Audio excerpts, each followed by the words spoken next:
पहले पार्ट में देखा कि हवेली के काले जंग लगे दरवाजे के सामने रेस्टर खड़ा था। अचानक उसकी रीढ़ में सिहरन दौड़ गई। उसे पीछे किसी अदृश्य आत्मा का आभास हुआ। इस हवेली में वही रूह मौजूद है। डरते डरते उसने दरवाजा खोला और अंदर कदम रखा। सन्नाटा इतना गहरा कि अपनी ही सांसें किसी अनजान चीख जैसी लग रही थी।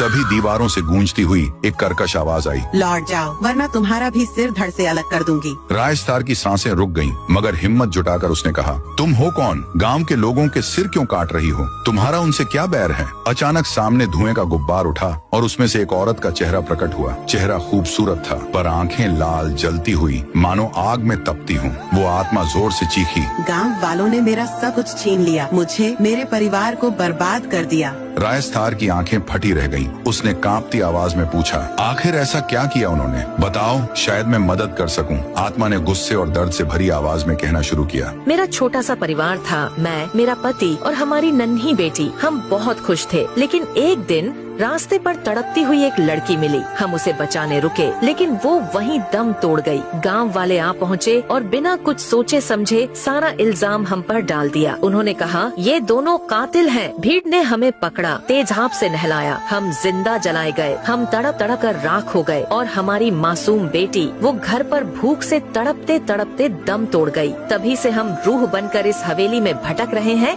ये सुनकर रेस्टार की आंखों से आंसू छलक पड़े। उसने हाथ जोड़कर कहा, मैं तुम्हें मोक्ष दिलाऊंगा, बस बताओ तुम चाहती क्या हो? आत्मा ने आग जैसी आंखों से घूरते हुए कहा, हमें मोक्ष नहीं चाहिए, हमें चाहिए इंसाफ। हम उस असली कातिल के खानदान के आखिरी वारिस को सजा देना चाहते हैं, जिसने उस लड़की को मारा और हमें फंसाया। रात भर वो सोचता रहा, आखिर वो कातिल कौन था? सुबह होते ही वो गांव के बूढ़े बाबा के पास गया। रेस्टर, बाबा, कई साल पहले जो हादसा हुआ था, सच क्या है? बाबा ने कांपते हुए सच बता दिया। सुनते ही रेस्टार के पैरों तले जमीन खिसक गई। उसका चेहरा पीला पड़ गया। वो सीधा हवेली पहुंचा और आत्मा को आवाज दी, आ जाओ, मैंने तुम्हारे कातिल का वारिस ढूंढ लिया है। आत्मा तुरंत सामने आई, गुस्से से चीखते हुए बोली, कौन है वो? नाम बताओ। रायस्तार की आंखों से आंसू टपक पड़े। उसने कांपते होंठों से कहा, वो और कोई नहीं, उस खानदान का इकलौता वारिस मैं हूँ। ये सुनते ही हवेली में सन्नाटा छा गया। तो तुम्हारे दादा ने हमें मार डाला और आज तुम हमारे सामने खड़े हो, पर अजीब है, तुम हमारे दर्द को समझ रहे हो, हमारे लिए रो रहे हो। तुम्हारा दिल साफ है। जाओ रेस्टार,